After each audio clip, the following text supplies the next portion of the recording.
இன்னைக்கு திமுக சிறுபான்மை ஓட்டை நம்பி இருக்கிற கட்சி. விஜய் அவர்கள் கிறிஸ்தவர், அவர் நம்ம கிறிஸ்தவர்கள் ஓட்டை கவரக்கூடிய ஒரு தலைவராக வந்திருக்கிறார். இந்துக்கள் என்ன கேவலமா? இல்லை இந்துக்கள் என்ன தமிழ்நாட்டில் நாசமாக போகட்டுமா? இந்துக்களை பற்றி எவனுமே எந்த கட்சிக்காரனுமே கவலைப்பட மாட்டீங்களா? நயினா நாகேந்திரன் போட்டிருக்கீங்க தலைவரா.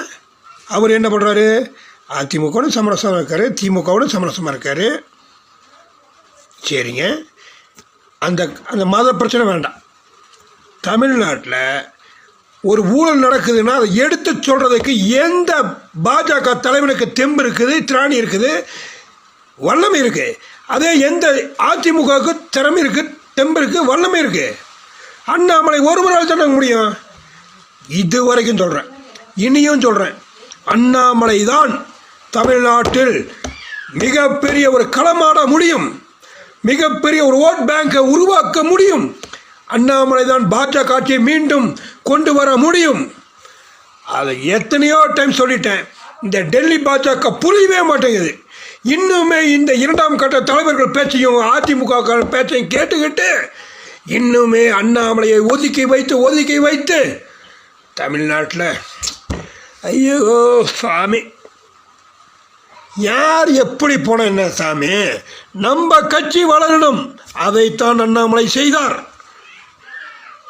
இப்போ என்னங்க நடந்து போச்சு? அதிமுக வரலன்னா கவலைப்பட வேண்டாம், அவங்க சிறுபான்மை ஓட்டு கிடைக்காதுன்னு அவங்க ஒரு போராடுறாங்க. திமுக சிறுபான்மை ஓட்டு தான் வச்சு தான் அவங்க அரசியல் செல்வாக்கு பண்ணிட்டு இருக்கிறாங்க, வச்சுட்டு போட்டோம். இப்போ தான் விஜய் வந்துட்டாரு, அந்த சிறுபான்மை ஓட்டை பிரிக்கிறாரு. அப்புறம் பாஜகவுக்கு என்ன கவலை? இந்த நேரத்தில் அண்ணாமலை தலைவராக இருந்திருந்தால் மிகப்பெரிய ஒரு கூட்டணியை உருவாக்கி தமிழ்நாட்டில் மீண்டும் பாஜக ஆட்சி கொண்டு வந்திருப்பார். அதை நீ புரிஞ்சிருக்கணும். என்னமோ பண்ணுங்க, ஆனால் ஒன்று மட்டும் சொல்கிறேங்க, அண்ணாமலைக்கு நீங்கள் செஞ்ச பாவத்துக்கு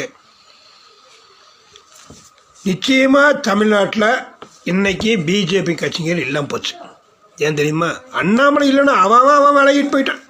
ஆனால் போய தமிழ்நாடு மக்கள் இன்னுமே இந்த திராவிட கட்சிகளோடு தான் நம்ம போராடிட்டு கிடக்கணும். இனிமேல் நம்மளுக்கு வாழ்க்கை எதிர்காலமே இல்லை. என்னமோ பண்ணிட்டு 1000 ரூபா ஓட்டு கொடுக்குறாங்க, 2000 ரூபா கொடுக்குறாங்களா, வாங்கிட்டு நம்ம ஓட்டை போட்டு மூடிட்டு 5 வருஷத்துக்கு அடுத்த 5 வருஷத்துக்கு ஏன் வேணால் வந்துட்டு போட்டு அது மாதிரி அப்படியே இருந்துக்கலாம் அப்படின்னு நினச்சி அவன் போயிட்டானுங்க.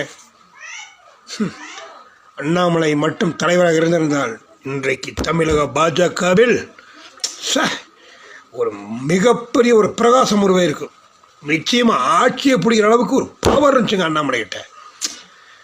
அத்தனை தொண்டர்கள், அத்தனை ஏழைகள், அத்தனை ஏங்க மீனவ நண்பர்கள் எடுத்துங்க, பஸ் ஸ்டாண்ட் இருக்கிறவங்க எடுத்துங்க, கூலி தொழில் எடுத்துங்க, ஆட்டோக்காரர் எடுத்துங்க, எல்லாருமே அண்ணாமலை அண்ணாமலை அண்ணாமலை எப்படி எப்படி எப்படி எப்படி அப்படியே தூக்கி தூக்கி தூக்கி தூக்கி தூக்கி அப்படியே பாஜக வந்துச்சு.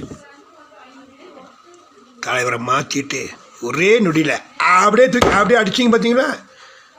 இப்போ நோட்டாக்கு போயிடுச்சு நம்ம கட்சி. என்ன பண்ண போகிறாங்க இந்த டெல்லி தலைமை?